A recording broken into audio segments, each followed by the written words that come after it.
आइए अब आपको खबरें विस्तार से दिखाएंगे, जहां सबसे पहले बात करेंगे मऊ की। मऊ में तेज रफ्तार का कहर देखने को मिला है। स्कूटी को अज्ञात गाड़ी ने जोरदार टक्कर मार दी है और इस हादसे में स्कूटी सवार पति पत्नी की मौके पर ही दर्दनाक मौत हो गई। बेहद दुखद हादसा, स्कूटी पर सवार पति पत्नी की मौके पर मौत हो गई। यह हादसा एडीएम आवास के सामने नेशनल हाईवे 29 पर।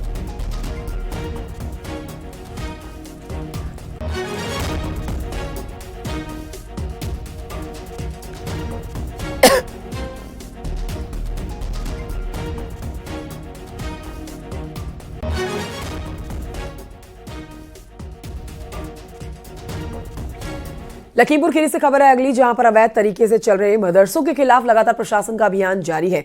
इसी कड़ी में आपको बता देते हैं एक बड़ा अपडेट कि अवैध रूप से चल रहे 3 मदरसों को सील कर दिया गया है। अब ये लिस्ट लंबी होती जा रही है सील किए गए मदरसों की, जिसमें एक मदरसा निघासन कोतवाली के लालपुर में है और एक मदरसा मिर्जापुर में सील किया गया है। ये मदरसे बिना मान्यता के यहाँ पर चल रहे थे। कुल 3 मदरसे सील किए गए हैं।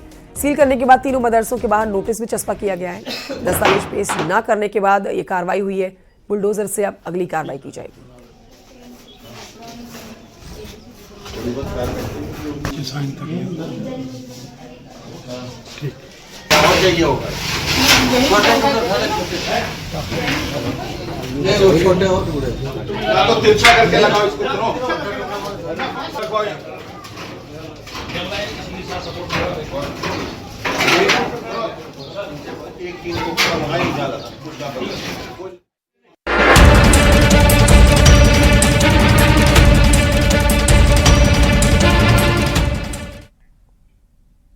उन्नाव से बीजेपी के सांसद साक्षी महाराज ने अखिलेश यादव पर बड़ा हमला बोला। अखिलेश के सीएम योगी को लेकर दिए गए बयान पर साक्षी महाराज ने तीखा रिएक्शन दिया है। साक्षी महाराज ने कहा है कि अखिलेश यादव के दिमाग में गोबर भरा है, इसका हमारे पास कोई इलाज नहीं है। सीएम योगी ने सरकारी ऑफिस की इमारतें पेंट करने के लिए गाय के गोबर से बने हुए पेंट का इस्तेमाल करने का आदेश दिया। इसके बाद समाजवादी पार्टी हमलावर हो गई।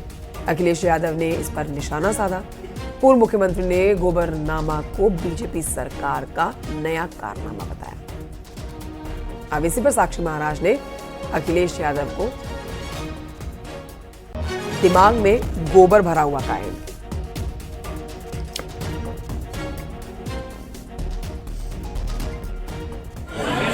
महाराज जी, योगी जी ने कहा है कि जो सरकारी इमारतें हैं उन्हें गोबर से पेंट किया जाएगा, तो उस पर अखिलेश यादव निशाना साध रहे हैं। और अखिलेश यादव के दिमाग में गोबर भरा हुआ है, तो इसका हमारे पास कोई इलाज नहीं है।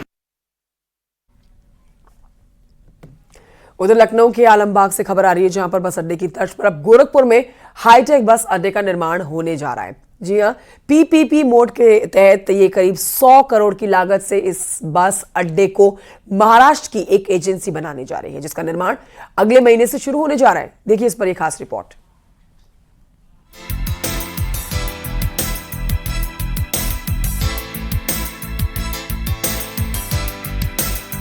गोरखपुर में 100 करोड़ की लागत से हाईटेक बस टर्मिनल बनेगा।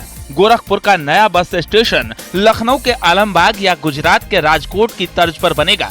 अगले सप्ताह मॉडल पर मुहर लगते ही निर्माण कार्य शुरू हो जाएगा। निगम ने 2 साल में टर्मिनल पूरा करने का लक्ष्य निर्धारित किया है, जहां यात्रियों को उच्च स्तरीय सुविधाएं मिलेंगी। गोरखपुर में बस अड्डा बनना है। इस पे लगभग 3.5 एकड़ पे हम लोग को डेवलप करना है और इसमें जो कंपनी है वो उसको टेंडर हो गया था और उन्होंने अपनी सिक्योरिटी मनी भी डिपॉजिट कर दी है और उनका जो प्रतिनिधि मंडल है वो इसी महीने के मिड में अभी आएंगे, उनसे बात हुई है। ईगल इंफ्रा इंडिया करके एक महाराष्ट्र की कंपनी है जो डेवलप करेगी। लगभग 90 करोड़ में इसको डेवलप करना है। 14,000 से ज्यादा वर्ग मीटर जमीन पर ये नया बस स्टेशन बनेगा। इस बस टर्मिनल से अलग अलग क्षेत्र में चलने वाली बसों के लिए अलग अलग प्लेटफॉर्म होंगे। यात्रियों के विश्राम के लिए एसी वेटिंग रूम, कैंटीन और मनोरंजन के लिए टीवी की व्यवस्था होगी। इसके अलावा शॉपिंग कॉम्प्लेक्स भी होगा। साथ ही डिजिटल स्क्रीन के जरिए यात्रियों को बसों की अपडेट मिलती रहेगी। फाइनल हो गया है और ये सारी फैसिलिटीज किस रूप में डेवलप की जानी है, इसका जो है डिटेल प्लान अभी जो उनका प्रतिनिधि मंडल आएगा वो डिस्कस करेगा इसके बाद हम लोग की तरफ से जब उनको गो अहेड दे दिया जाएगा, उसके बाद से वो लोग काम स्टार्ट करेंगे। जो निर्माण का जो टाइम उनको दिया गया है वो लगभग 2 साल का 24 मंथ का दिया गया है। परिसर में ही इलेक्ट्रिक वाहनों के संचालन के लिए चार्जिंग पॉइंट बनाए जाएंगे। सुरक्षा के लिए सीसीटीवी भी लगाए जाएंगे।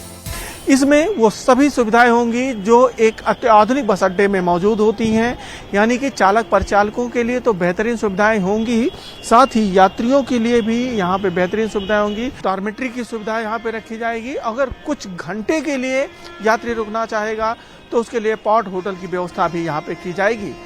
अखिलेश पांडे के साथ रामगोपाल द्विवेदी, न्यूज 18 गोरखपुर। और इस बीच आपको बताएं कि आज योगी कैबिनेट और मंत्रिमंडल की अहम बैठक होने जा रही है। दोनों का समय जानिए। योगी कैबिनेट की बैठक सुबह 10:30 बजे लोक भवन में होने जा रही है और फिर कैबिनेट बैठक के बाद लोक भवन में ही 11:30 बजे मंत्रिमंडल की बैठक होने जा रही है। मंत्रिमंडल की बैठक से जुड़ा हुआ एक बड़ा अपडेट ये है कि सभी राज्य यहाँ पर कैबिनेट और स्वतंत्र प्रभारी मंत्री यहाँ पर मौजूद रहने जा रहे हैं। इस बैठक में राज्य कैबिनेट और स्वतंत्र प्रभार मंत्री मौजूद रहेंगे। योगी कैबिनेट की बैठक में 1 दर्जन से अधिक प्रस्तावों पर मोहर लग सकती है। नई पार्किंग नीति, आउटसोर्स निगम और इसके अलावा 1 दर्जन अहम प्रस्तावों पर मोहर लगाई जा सकती है।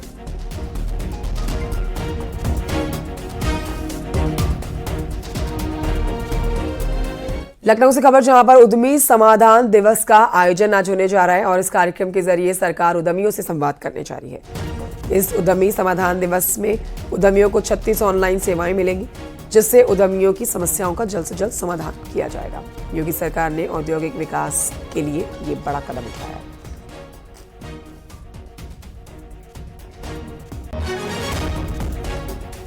सीएम योगी के निर्देश पर यूपी बिल्डिंग बायलॉज 2025 के तहत अब 1000 वर्ग फीट के अंदर बिना नक्शा पास कराए भी घर बनाया जा सकेगा।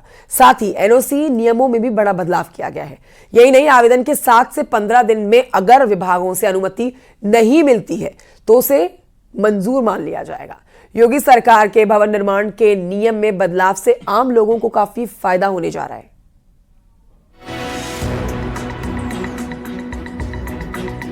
यूपी में अब बिना नक्शा पास कराए 1000 वर्ग फीट का घर बना सकेंगे। अगर आवेदन से 7 से 15 दिन में विभागों से अनुमति नहीं मिलती है तो उसे स्वीकृत मान लिया जाएगा। योगी सरकार ने अब भवन निर्माण के लिए और भी आम लोगों को राहत दी है। इसके लिए 1000 वर्ग फीट के जो मकान बनाए जाएंगे उनमें नक्शा पास कराने की अनुमति नहीं ली जाएगी। यानी कि योगी सरकार ने जो नई नीति भवन निर्माण जो उपविधि है 2025 उसे लागू कर दिया है। सरकार के इस फैसले से भवन निर्माण की प्रक्रिया काफी सरल हो जाएगी। अब 1000 वर्ग फीट तक के प्लॉट पर मकान बनाने के लिए नक्शा पास कराना जरूरी नहीं होगा। 5000 वर्ग फीट तक के प्लॉट के लिए सिर्फ आर्किटेक्ट का प्रमाण पत्र ही पर्याप्त होगा। यूपी आवास भवन निर्माण नीति 2008 में बदलाव किया गया है। नियमावली 2025 को मंजूरी दी गई। नक्शा पास करने में एनओसी के लिए 7 से 15 दिन की समय सीमा तय की गई। 24 मीटर या उससे चौड़ी सड़क वाले रिहायशी इलाकों में दुकानें दफ्तर खोल सकेंगे।